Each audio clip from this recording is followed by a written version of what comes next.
That's okay for everybody. Mm-hmm. Okay. So welcome everyone to our cafe. It's the last cafe of the pilgrim season. I'm as I'll just I mean we've got Steffi here and Hania who are going to run the session. So I'm not going to say any more, but obviously our session is on working with secondary and teenage years. And over to you, Steffi and Hania, to introduce yourselves. So Hello. It's my pleasure to work with Hania. There she is. And so I'm Steffi, and that is a wonderful Hania there. And lovely to work with Steffi. And without further ado, let us tell a few words about the session and the layout. So the two brains behind it is Steffi and myself. And of course, there are so many things that can be said about the secondary. And you know from our blurb that we want to focus on observation and going into action, because from class to class, secondary, for time being, we're going to call them just secondary, they differ. So let's see, we observe our students in this particular group and react, not identify and adjust and react. There is no one size fits all, especially with secondary. And the first thing we would like us to look at is, who are they? Over to you, Steffi. So they are young.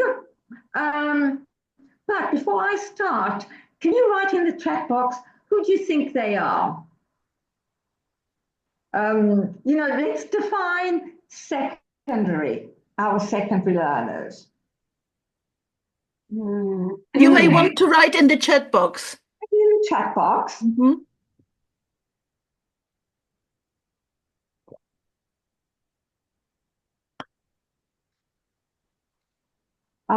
They're work in progress, rebels, all sorts. Yes, they're a very diverse group, absolutely. They're teenagers, and they really don't know sometimes if they're still children or adults. They're emotional, they've got different personalities. They challenge us, absolutely.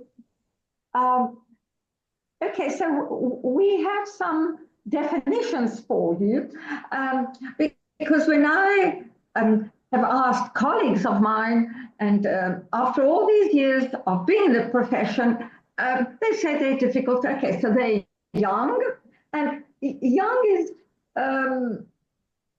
a basic term for highlighting their age. Some are also adolescents. And adolescent means that they are in a period of transition from childhood to adulthood. Many of the things that you've written. Juvenile. Juvenile implies there is a lack of maturity. So a juvenile learner lacks maturity. And then they're also, what is the next? They're immature. That's lack of experience. If somebody's immature at that age, they lack experience or development. And then we've also got, they're useful. Oh, I like this one because emphasizes age and energy. And then we've got the pre-adult. That's a transition before phase, a transition phase before adulthood. So if we take a look at all these very similar yet very different definitions, we are faced with quite a complex group of learners, and it is most inappropriate to box them. So we've been used to, calling them young learners, but then we forget they're immature and we just label them immature and so on. And also, and we need to remember that this is a bit like in the industrial period, putting people into batches according to age, and secondary is put people are put together according to age, but many other things may not be considered. So let's look at the other things that we might want to consider. Let's look at what they are like. And I would like you to take a pen or your device or something, anything that, or just think about 3 words that you would use, 3 adjectives that you would use to describe what the secondary, I'm still going to stick to secondary because we know now the age differences and the different emotions in the particular word that we use with regard to the secondary. Can you jot down 3 words that describe what they are like?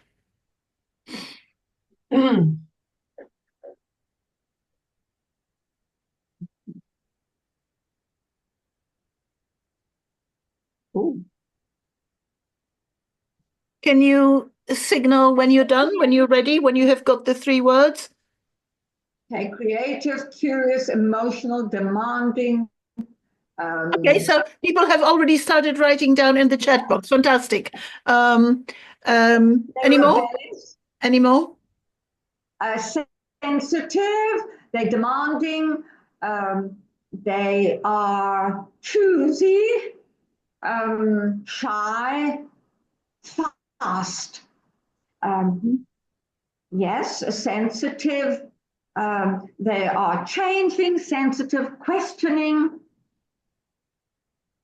Now, we are going to show you a list, and this is not a definite list describing features of a character of the secondary.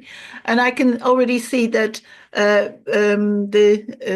list could be enriched. But the idea is that you look through the list, see if you can find your 3 words.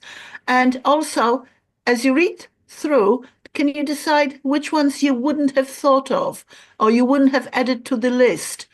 Some surprises. Here it is.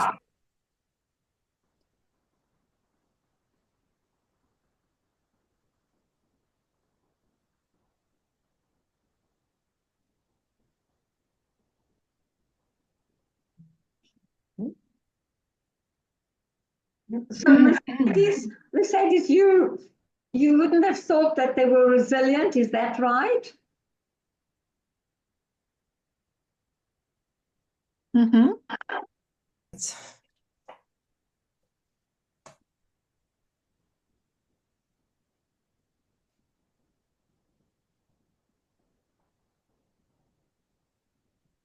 So which ones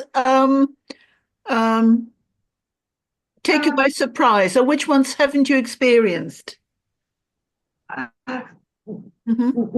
Mercedes, what did you? I thought resilient, because in my experience, they tend to sort of go down and down and down, and it takes a long while to go up. Resilient for us maybe is that they are quickly, they recover quickly from difficulties. Well,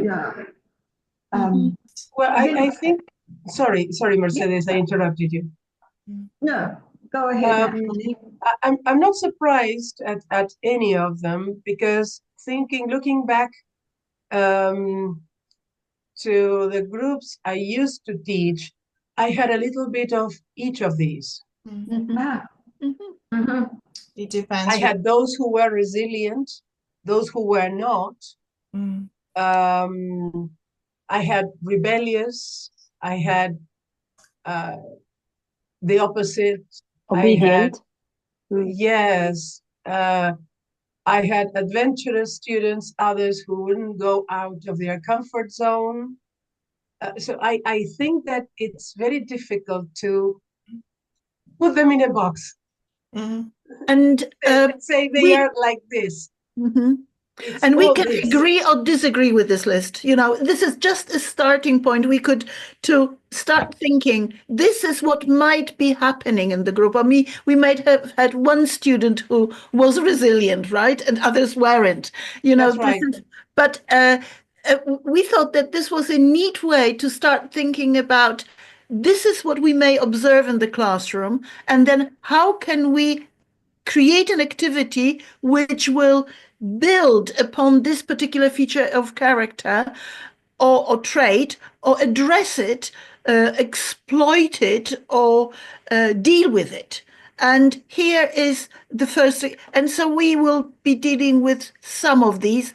So when you see a number next to the titles, you will know that this is the number from the list. And so here come sample activities, and from now only practice. So the first one that we are going to look at is number 2, curious. Right. So, Steffi. Mm-hmm. Thank you, Hania. Yes, the curious learner is the learner who is eager to explore new things and at the end say, aha, or wow, I got it. And by doing an activity that I have taken from making thinking visible is to zoom in. Because zoom in, sorry, if we can look at the first picture. Okay, sorry, go back. Okay, sorry. Okay, so I zoom in and I show them a part of the picture. Now, take a look at this picture. 30 seconds. Okay. And then I asked them, and I'm asking you for us to do it together, what they notice. And I'm going to develop this very quickly in taking into consideration that we are in a maths class. Okay, thank you, Hania. And so here are the 2 questions that I've asked them. What do you notice? So if you can write in the chat box or you can talk to us and tell us, there are very few of us. And what is your interpretation of what this might be? I need to teach them, sorry, I forgot to tell you, I need to teach them a new mathematical term. So what did you notice and what is your interpretation? Right, a windmill and a canal in Holland. Excellent. What else? What else did you notice? You can tell us, if not in the chat box, but also, okay. Turn on the mics. Yes, very simple. Fields. Okay, so what shapes do you notice? What are the shapes? Okay, you can see houses, thanks, Magda. And now, village, town, and rural, rectangles, right. Rectangles, and then squares, very basic 2D shapes. Right, then our students will come up with rows, horizontal directions. I don't keep this very long, but I give them an opportunity to be curious, and then I reveal the picture to them, which is the next slide. Thanks, Hania. There we go. Here is the next picture. No, the following after this one. Right, here we go. This is the picture then. And here we can see more shapes. What other shapes can you see here would be questions that I asked them, because I've zoomed in the first picture by showing them just part. Now the whole picture is here. What new things do you see? What new things do we see here? Okay, there's, wow, this is not what I was predicting or what I was thinking. I'm curious. So what is all this about? So what new things do you see here? And how can we describe this? Winding rivers. Okay, but remember, I've always got to teach them a new mathematical term, and they've got to be curious about it. What can this new mathematical term be? Because we've got squares, we've got rectangles, and we've also got some triangles, maybe. Okay, so the new mathematical term here is tiling. And tiling is the term referring to shapes that fit together without leaving gaps. So, oh, I've discovered this. And it is a curious way of teaching in this. And this comes from the book. Thank you, Hania. I use a lot. That has got a number. So what new things do you see? What are you wondering about? From making thinking visible. And this particular thinking routine is called Zoom In. It is a thinking routine. And this really does foster curiosity in our learners. Thank you for that, Hania. Right. And now I will take over to look at that point number 4, trait number 4, which was passionate and emotional. Now, how can we talk about emotions in the classroom without being personal? Now, this is very tricky. And I have come across a source which has been very inspirational for me. It's called Emotional Equations. Now, there is a whole book on emotional equations. You can find examples, and we're going to look at the examples in a second, those in color. Now, here is one that says anxiety means uncertainty multiplied by powerlessness. So you see, you're talking, and students get this mathematical formula, and they discuss whether they agree with it, how much anxiety contains and encompasses uncertainty, strengthened or multiplied or reinforced by powerlessness. Why is that so? So in this way, we're talking about emotions without being personal. Like I said, very, very difficult. And we need to learn ourselves, teach the students to speak about their emotions, give them the right language, which very often they haven't got. I observe that the work psychologists do with small children starts with teaching them to talk about emotions because they don't know how to do it. And we do not much work as they get older working on their emotions. There is a short text about actually emotional equations seen as self-help approach. So it's not just being we introduce it as a classroom as a pair work activity, which of course we language teachers, we want pair work, etc. But at the same time, we have got a relationship between different aspects of life, our emotional states, and not talking about a character in the book, people we know, people we don't know, but just abstract considerations of how certain emotions go together, reinforce each other. And here is if you Google emotional equations and images, what you see on the right-hand side is what will pop up. And of course, you will find talks, TED Talks, which you could also use in the classroom if the student's language is good enough, or interviews with the author. But I would like you to choose a color you like. That might be the best way. Choose a color that appeals to you right now and have a look at what equation is hiding under it. Can you notice how complex jealousy is? Well, that's my favorite color, I must say.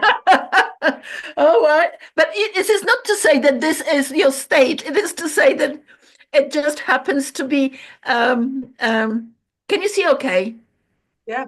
Yeah? Mm-hmm. I share yellow with you, Elizabeth. Mm-hmm. So can you, if you have got any comments, would you like to share?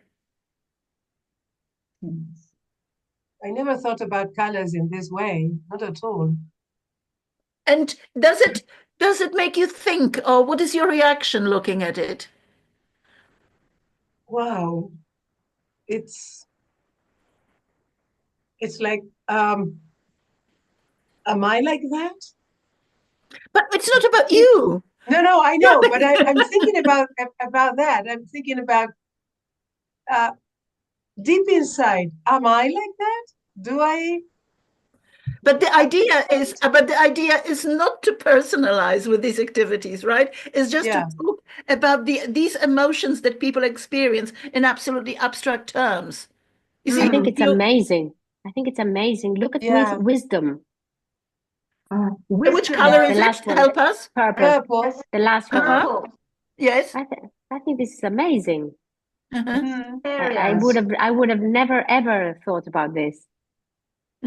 I'll have to be honest, the yellow jumped out at me, but I couldn't read what was written there because I've not got my... Curiosity means equals wonder plus awe. Yes, I'm really happy about that, but it was the colour that was jumping at me actually before I actually knew what was written. I think that's fantastic that wisdom and experience are at the base. That's amazing. Actually, there is something that you probably can tell me. I looked at integrity, which is the red one. And authenticity, yes, it's above it. It's self-awareness and courage. But then integrity has invisibility in it. And I don't understand it. Honestly, I don't understand what they mean by that. So that you don't show up for, I don't know. Probably it's yours. But you forget that you know. It's the I don't know that I know. It's the very last stage in learning. The previous one is I know. It starts with I don't mean, know. It starts with you I don't know that I know. Else. Okay, now I think we could have a whole session on these emotional equations. Thank you, Mercy. But this is a tool for us to look at, and just a thought that something we wanted to share with you to talk about emotions in the class. That's wonderful. I will definitely think about that. And delve into it and give it some thought. Okay. And one last thing, yes, which can be connected to creativity, Hania, yes, is that I read all of them, but without the colors. I was, I mean, the colors none of those beautiful colors jumped at me. And that was odd, but creative. Yes, so creativity, is not just about thinking. It is a feeling. Being creative is not about only about thinking. It is about the feelings, and this goes back to I think, therefore I am. And the relationships of thinking and feeling are at the heart of all creative process in all fields. Now, as our late wonderful writer Ken Robinson wrote in his book Out of Our Minds, to be creative, this is the title of one of his many books, he says that creativity is undervalued and ignored in our educational systems. So I'd like us now to take a look at this activity of the eruption of the Vesuvius. Now, this is a painting by William Turner. Of course, Turner painted this long after the eruption of the Vesuvius, which took place around about 79 AD.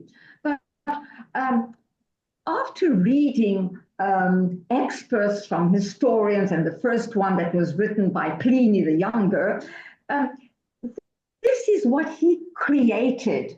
This is what he saw. So the creativity, which is actually the last of our higher order thinking skills to create something. And this is a magnificent painting.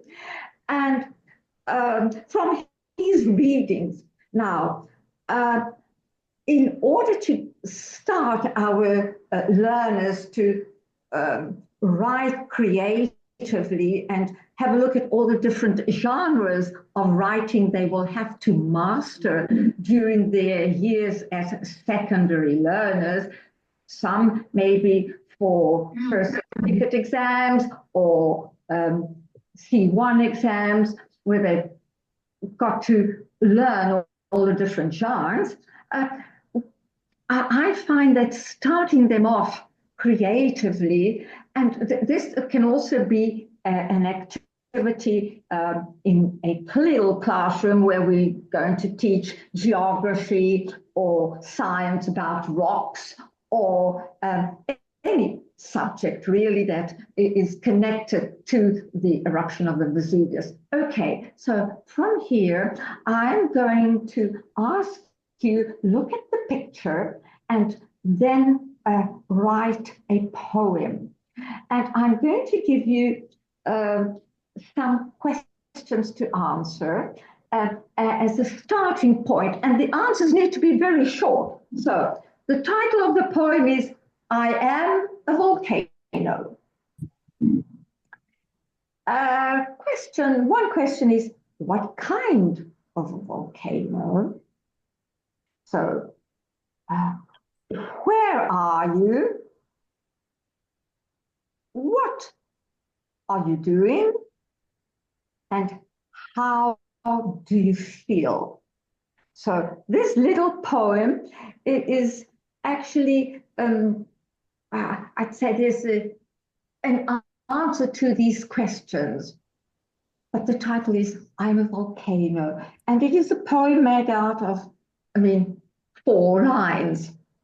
What kind of a volcano? Where are you? What are you doing? And how do you feel?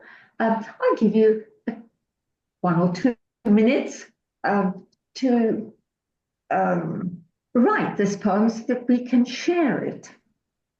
So if Turner was able to create this wonderful painting from reading, how can our students start writing creatively by looking at a painting? And this is just the basic step, because aesthetics is a powerful force in all forms of creative work. Mm-hmm. Okay. Okay. So the next, are we ready for the next? Yeah.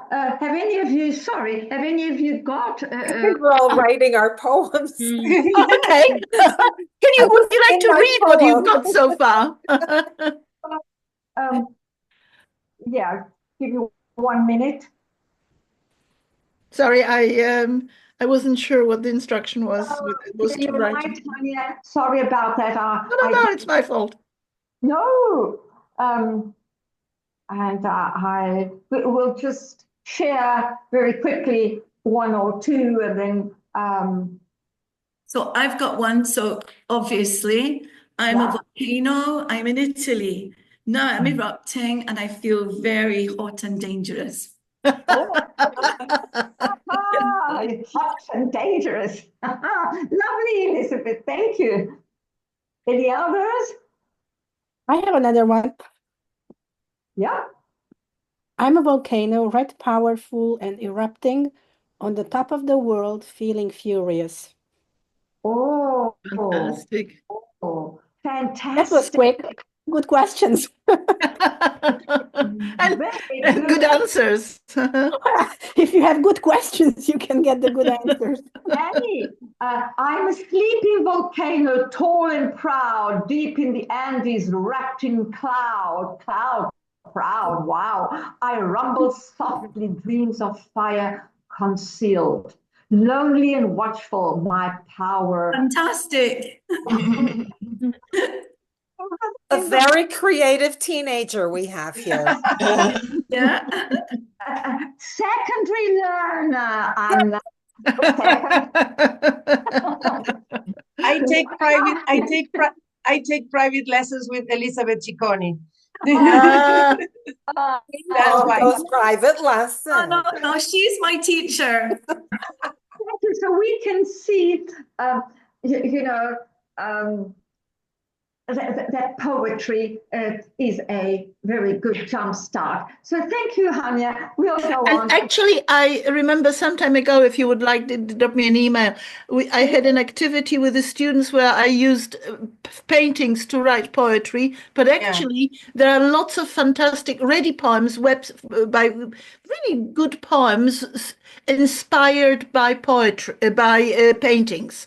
So if you want to get the students started or have, you know, a look at how the poem reflects the painting, a bit of criticism, etc., that's lots of websites on that, but I would be happy to share.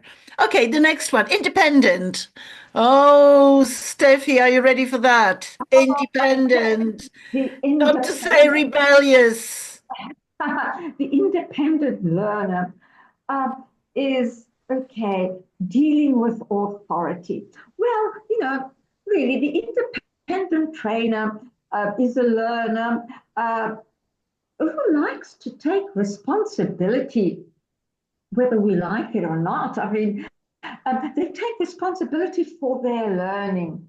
And funnily enough, they reflect on their successes and their failures in order to improve. And this is a trait, one of the traits of the independent learner.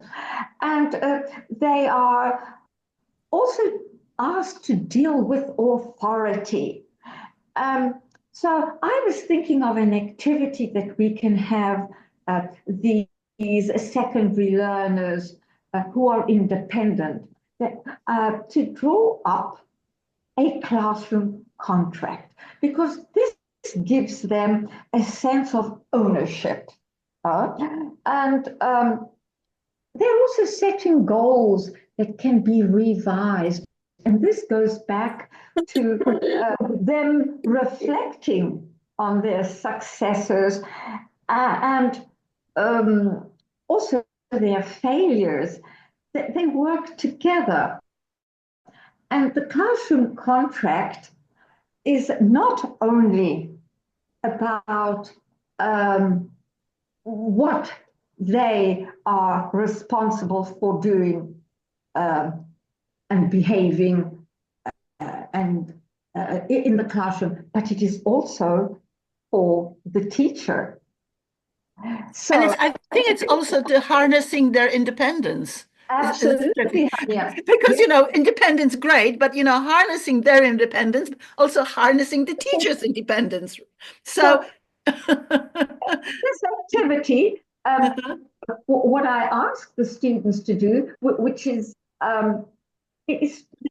to write out a contract, and I ask them to set up, say, 5 or 6 rules that they think are important.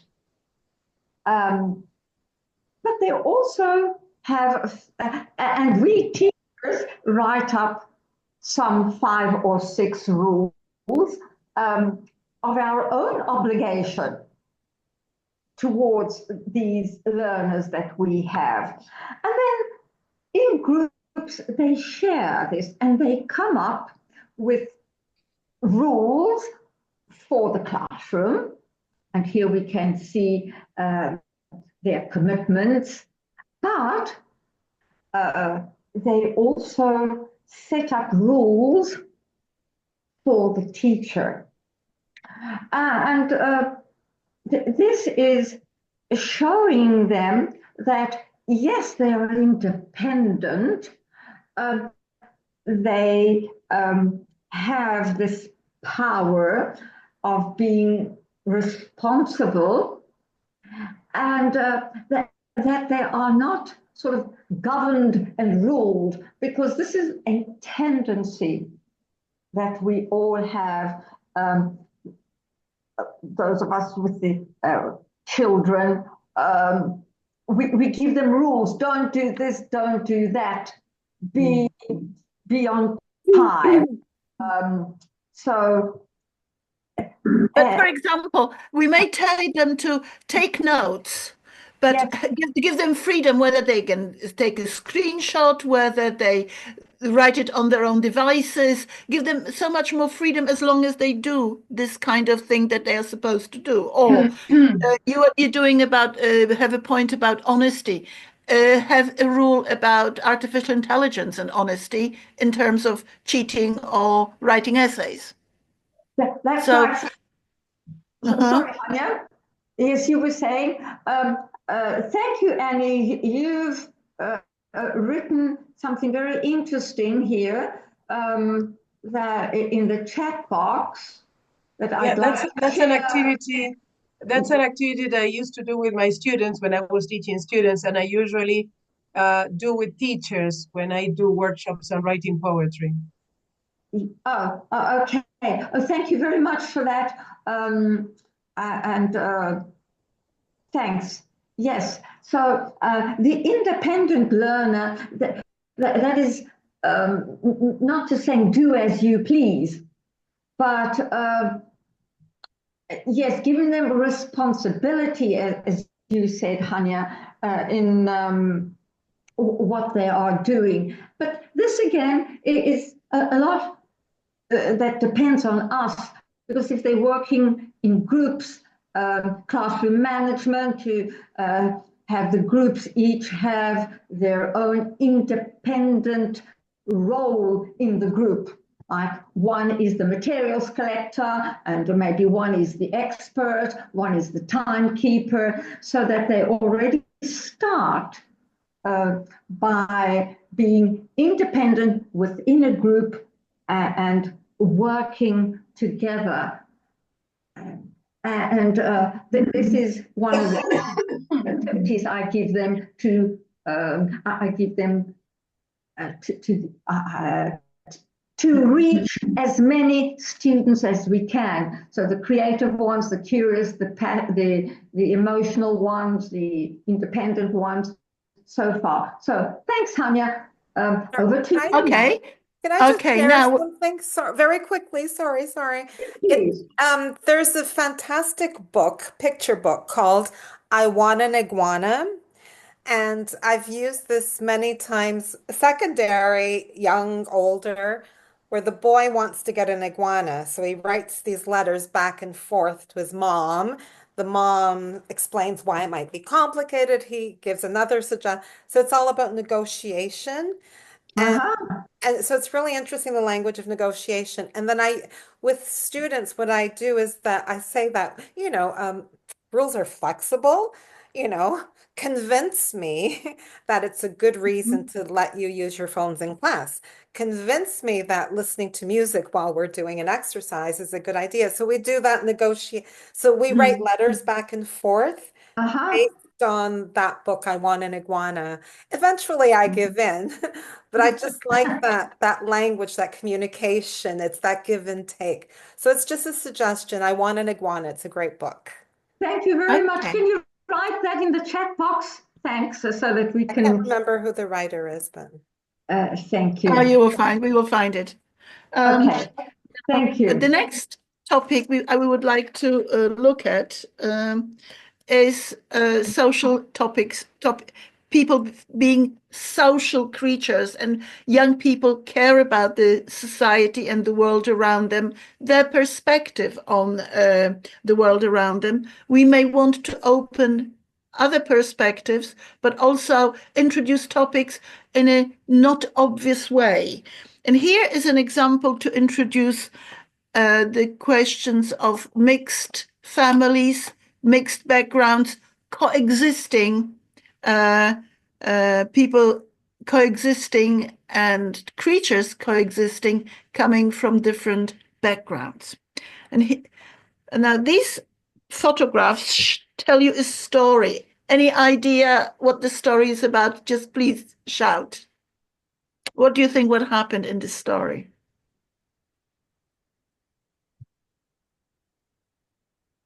It documents an event.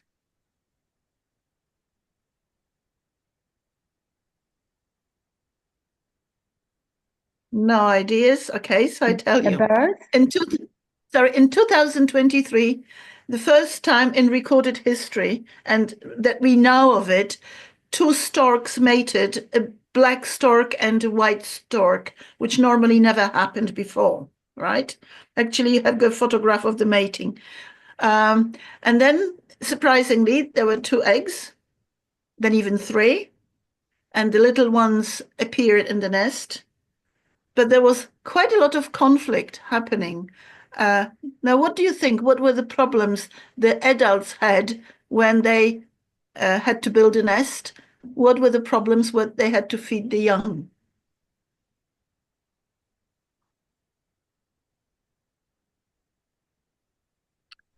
The white stork was fed the white chicken.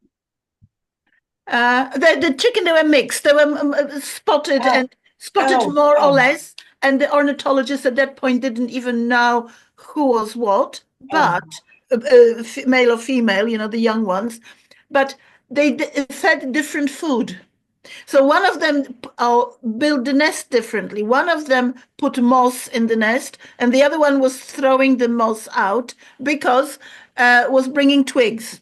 One was bringing frogs, another one was bringing insects. And I use this article and this story to illustrate the point of little things that may be tricky when you come from different cultures. My first argument with my husband, not the last one, was when I was preparing Christmas Eve, and I was preparing completely different dishes that my husband was used to from home. And we are both Polish, but he comes from a different region. But he comes from a different region of Poland, okay? So there we are. So here is a lovely little introduction to the topic of diversity, cultural diversity, and coexisting within one family, mixed families. Now, here is another example of introducing a social issue. Do you remember which film this photograph comes from? Yeah, I do. What is it? Billy Elliot, yes. Right. It's the last scene of Billy Elliot where he becomes the famous ballet dancer, star attraction of the show, and the father and the brother and friends are in the audience, and he comes up and jumps up in the air, right? But let me ask you one thing. Have you ever wondered, is there a star number one bird male in the Swan Lake? What is Snow Lake about? Snow Lake is about these ballerinas dancing, you know, da da da da dum da dum dum dum dum dum dum dum da dum dum, and beautiful ballet, classical ballet. What is the prince? Is a prince? Is a human? It's not a bird. Now, what is going on? And it took me quite a few years to realize that it had been puzzling me. And what is it? And a year before Billy Elliot was filmed, Michael Bourne made a new version of the Swan Lake, which he dreamt of as a kid. Michael Bourne was the director of modern dance company, not a royal ballet, but a modern dance company. And as a kid, he had a dream thinking, what if the swans and if the main character was a male swan, and if all the swans were not female swans, but male swans, what would be the difference? And if I clicked now on one of these, on the left-hand side, you would have the classic Swan Lake Ballet with the ballerinas and the tutus. Now, what do you think? The same famous four swans doing the dance. What does it look like in the Swan Lake by Michael Bourne? If we had the time, I would show it to you, but I'll be very happy to share with you if you write to me. They are stroppy, ugly ducklings, not dancing at all. And it's not a parody, but the choreography is they do this, awkward movements. This one, everybody does their own thing. At the same time, fantastic piece of choreography. And my thought is, how about taking it a bit further? Not only looking at the brilliant production of the new version of the Swan Lake, and Michael Bourne has done other productions along these lines, is what if you twist the story? So what if, for example, Peter and the Wolf, what if Peter was Peter and was a girl? There is actually a version of Peter and the Wolf, the Oscar winning production, where Peter is a boy, but he releases the wolf, and the wolf is a female that has got young. What if Snow White was a prince, Snow White prince, and not Snow White lady? How would the image of society change, looking at it from a different perspective? Rapunzel, what if Rapunzel was a boy? What about Little Mermaid? What if Little Mermaid was actually Little Merman?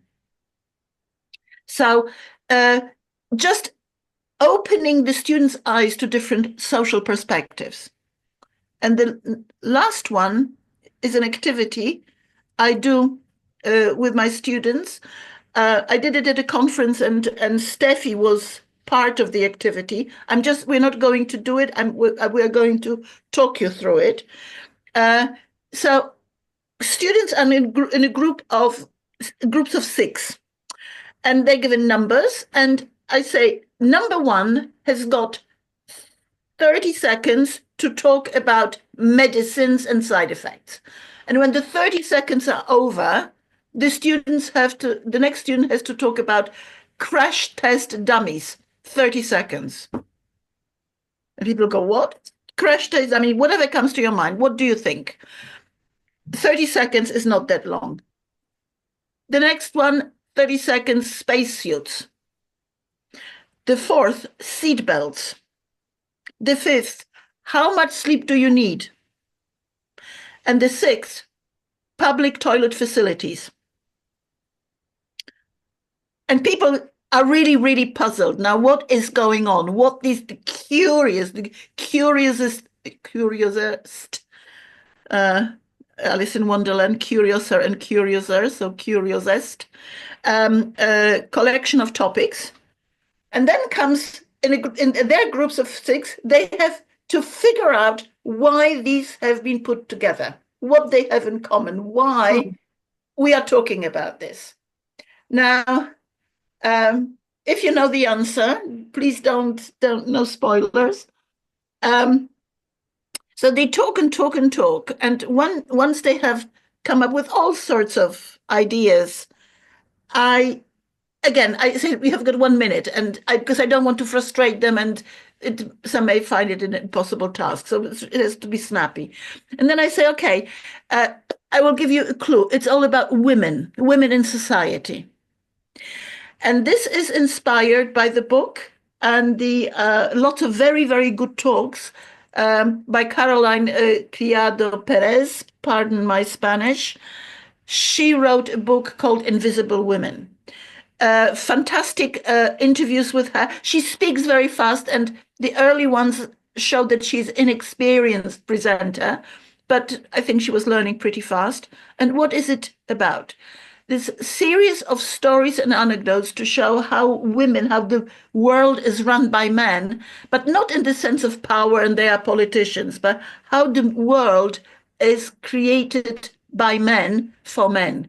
So medicines, the side effects are described in the blurb of the flyer, is a side effects for a white male 40 years old. There have been examples where women were causing lots of accidents in the States in the morning, car crashes, and it turned out that the dose of sleeping tablets they should have been taking would be half of what they were told to take, because it was like one size fits all. Crash test dummies are the size of a man. Seat belts are far too high, that they are not suitable for a petite woman, and crash test dummies, if they are at all taken into consideration, women sit in the passenger seat. So they look at how the female in the passenger reacts and not the female as a driver, what would happen to a female.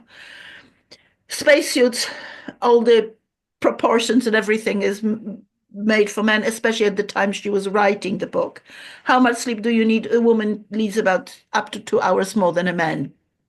So not your 7 to 8, but 8 to 9, even 10, especially around the period time. Public toilet facilities. Have you ever noticed why there are toilet queues outside female ladies' toilets and never men's toilets? Because nobody takes into consideration. It's only how many stations there are for men, the same number, and the same for women. And the fact that using a toilet takes much longer time. There may be other activities that you have to perform, going to the toilet, that you need a cubicle, etc., etc. So it should be actually, in a ladies' toilet space, should be double the number of toilet facilities. Interesting, fascinating, I think, shows a different perspective on the world. Invisible Women. Ambitious. Now, this is... I have that book. And this one of the books here, right behind me. The book has got one thing for me that is most important. I am not convinced about the activities, but there is something very, very precious the book says. And I'm going to pick your brains in a second. And the thing is that the biggest motivation that, according to Zoltar Dornay, Jill created the activities to go with the theory, is the theory of motivation centered around the notion of the ideal future language self. In other words, when you are learning the language, you imagine who will you be when you have learned the language. And for secondary students who will be going soon into tertiary, choosing their studies, thinking about their future careers, future lives, taking the final exam is not the motivation. The motivation is to imagine how I will use English in my studies. How will I use my English in conferences? And this would mean that we would need to include topics that are perhaps not even in the syllabus, but they would motivate the learners. So, for example, do with them job interviews in English as a speaking activity. Can you make other suggestions what we could do? Change perhaps in-house characters from peers. They are always proud, the publishers, that it's the peers, it's the classmates' age in the visual material. They're roughly the same age. How about making them slightly older people, other students, when you will interact as a student, applying for an Erasmus grant, seeing how the language will open doors to future ambitions or present ambitions. Give them a sample IELTS test. Steffi and everybody, would you like to make suggestions? What else we could do to show them the ideal future language self? Who will I be? Well, I asked myself and a lot of colleagues of mine, are your students ambitious? How ambitious are they? And I was surprised, and I still am, because a lot of them answered, they're not ambitious. They don't really like what I'm teaching them. Or perhaps they want a top job the moment they leave school. And this was their ambition. There are lots of types of ambitions. But in our secondary classes, we need to keep the vision alive, the vision of one's self alive. And we could have warmers as a classroom activity that can be turned into effective ways of reminding the students of their vision. And was keeping the enthusiasm going, less than the non-enthusiastic thinking. So, yes, before our students become ambitious, I think we need to instill this vision of oneself before we can actually say they are ambitious or they're not ambitious and maybe aspirational. I don't know. What about you? What are your feelings about your students? How ambitious are they? But are they ambitious at all? I don't know.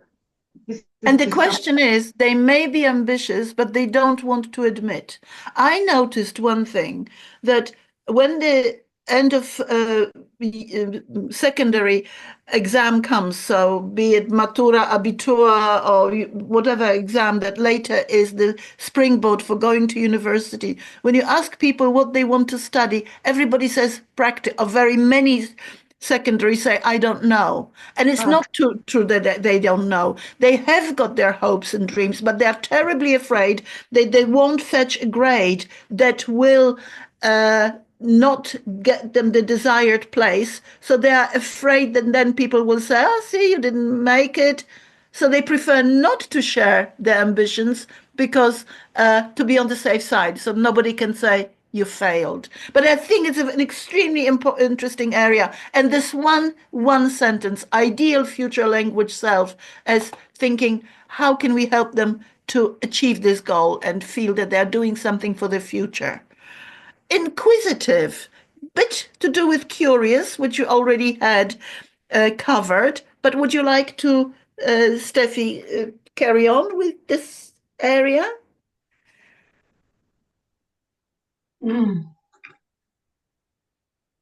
Steffi?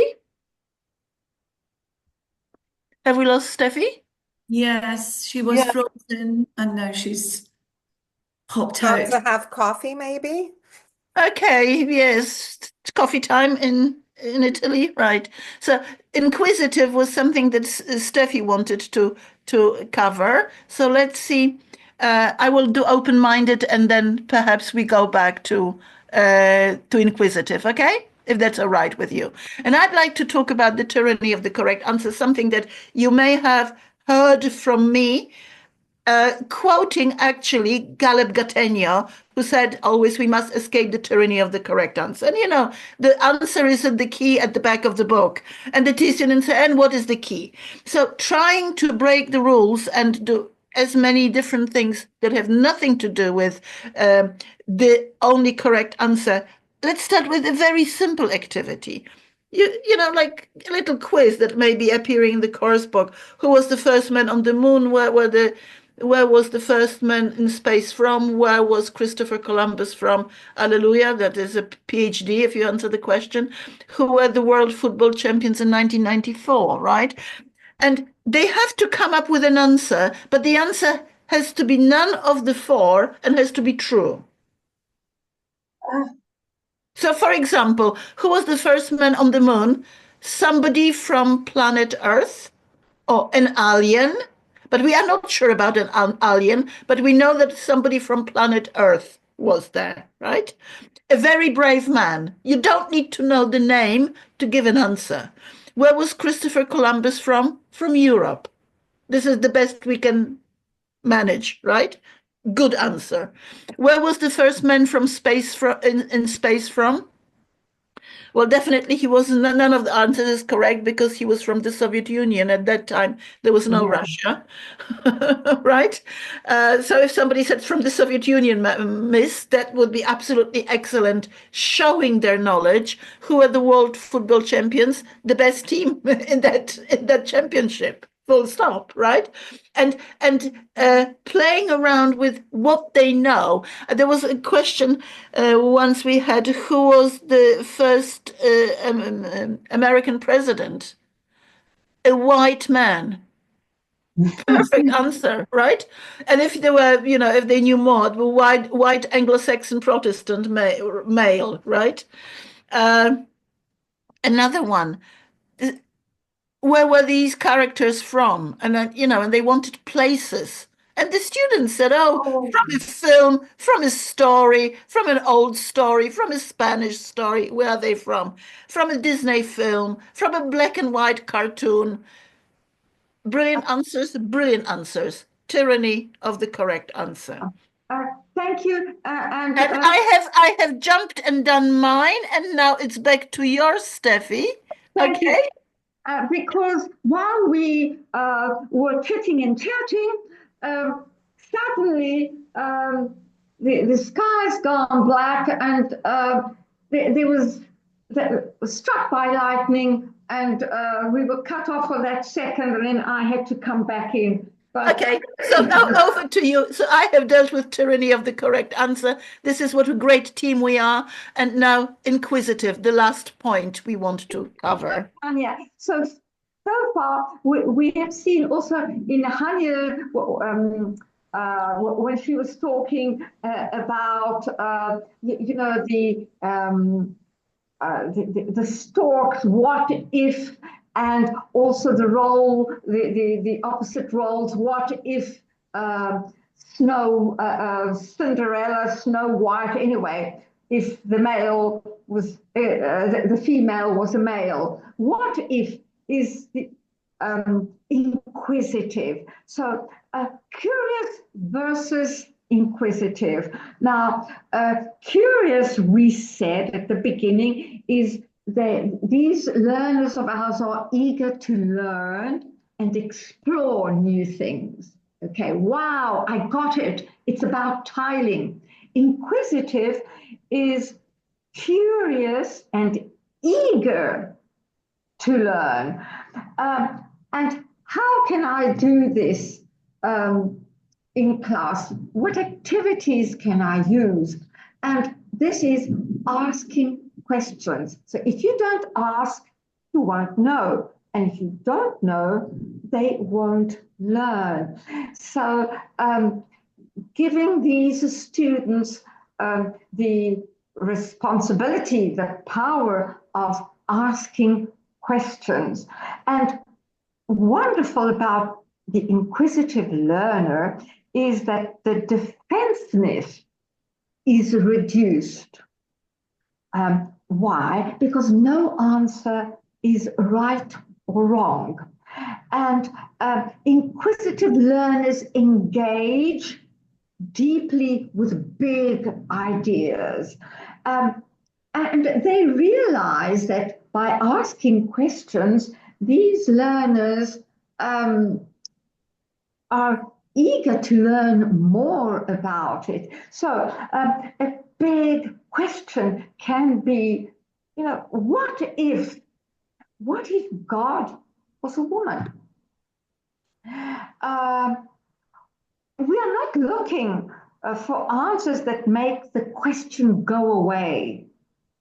We're actually asking them more questions. What if, where, when, why? Another big question can be, if all religions were banned, would there be more or less wars in the world? So being inquisitive and curious, there is a slight difference. But going back to Hania, the tyranny of the correct answer, and with our inquisitive learners, there isn't a right or a wrong answer. So thank you, Hania. But before Hania continues, so far, what have we noticed? We have noticed that so many of these students are actually all connected. There's something like the tiling in mathematics, but in order, again, quoting one of Phil's sayings is, in order to teach them, we need to reach them. So here we are doing a number of different activities so we can reach as many of them as possible. So the tyranny of the correct answer. Thank you. I already touched upon it, but I would like to show other examples, like you give the students a test and you get them 20 items and they can choose 15 they want to do or 10 they want to do. And later we discuss which ones they didn't do and why. Give them element of freedom, or give them a picture they have got to label. And I say, surprise me.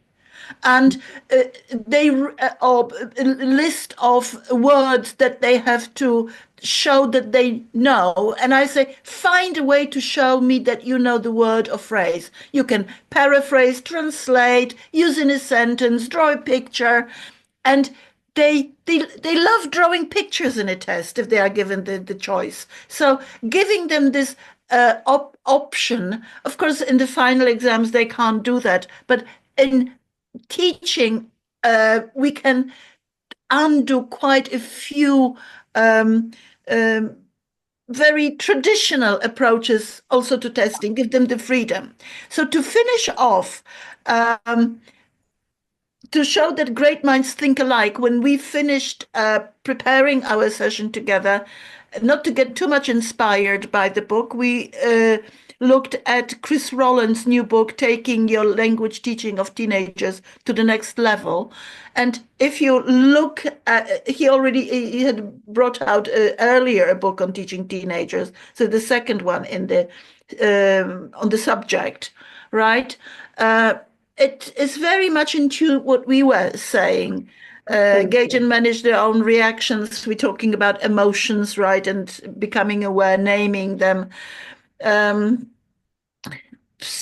Help in the group, support in a group, negotiate desirable code. It just shows that great minds think alike, you know, the class contract.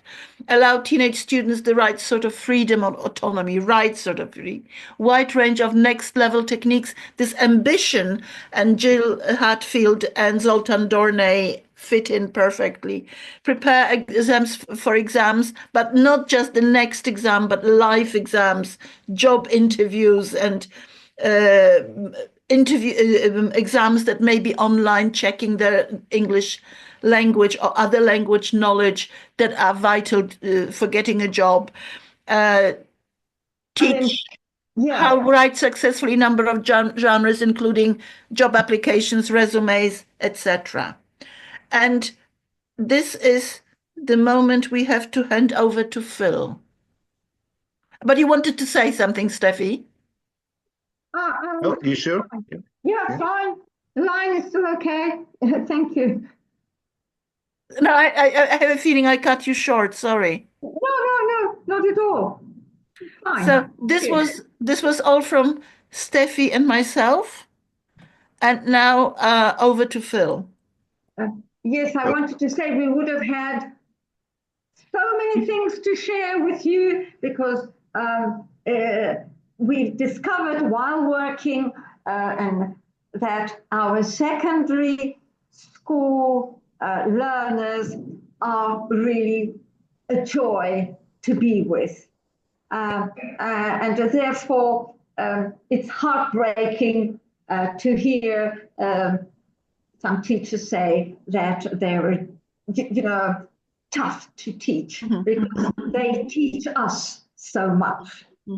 So enjoy your secondary school learners. Thank you very much. Thank you. Thank you, Steffi, as well. It was great pleasure working with you. Yeah, me too. I learned a lot. Thank you, Hania.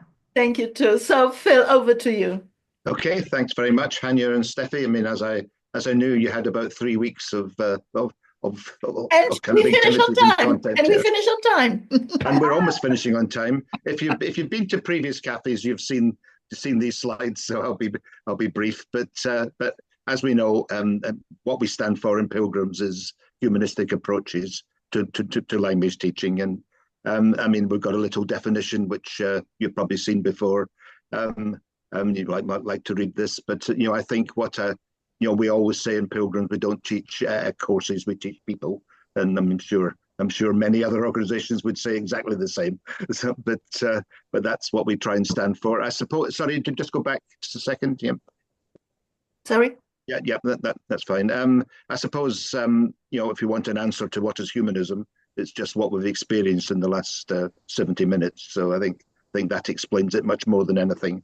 But I would say it's about be yourself, and being ourselves is what humanism is all about. Yeah. Okay, Hania. Yep. Yeah. These are just some examples of the courses that we offered this summer. We have another set of courses in Segovia in July. It's not a huge amount, but we've got a few more people than came last year, and we've even got some agents who used to come to Pilgrims who are interested in sending teachers. But these are just examples. There'll be more information on our website about what's happening in July, and of course there's our website, which you can go in and find out all the information. Okay, and of course we have our Facebook page where we always have our information. So, and we will upload the recording from this. Yes, it will be. Yep. And thanks actually, Mercedes, for recording as well. So we'll make sure we've got the right recording. And as you know, I mean, one of the big things that Pilgrims does, which really nobody else has, is our two magazines, and HLT and Teacher Training Journal.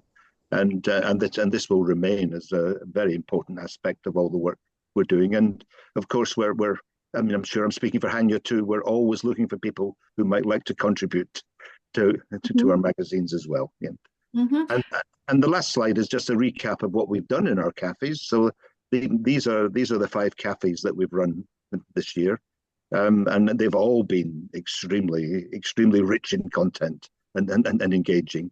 We look forward to organising another series in the nearest future. Yeah. And I think we may be joining forces with some other.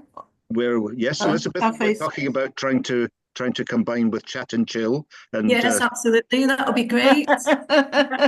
Looking forward to it. Yeah. So let's take that forward, and yeah.